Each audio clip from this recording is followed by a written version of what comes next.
Hey guys, in this video I'll show you how to file payroll taxes in QuickBooks Enterprise. The first thing I want you to do is actually verify your payroll setup before you actually file. So you come to the top, you click on employees, you come here to the payroll center, okay? Click on this, and what I want you to do is just make sure, okay, your tax agency information, your state account IDs, your filing frequency, everything is correct. So you can come here to payroll setup, set everything up, and make sure you've processed all the payrolls for filing period.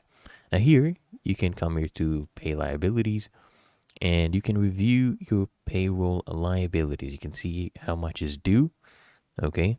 So you can find out which of these are due or upcoming, and you can even adjust this. You'll see the payment history as well. So when you want to pay, just click here on view or pay. You select an item first, of course. So select this one, for example. Click on view or pay. And then what you want to do, okay, is just review the liability settings. And if you're happy with it, you can choose to actually pay. You choose, which vendor you're paying to, right? So it's the government agency.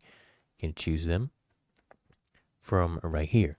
So you choose that. You can do an e-pay as well. So you can come here. You can either do a check, or you can also do an e-payment if you have that set up, right? So you go ahead and choose that. You'll have to set it up though if you're enrolled.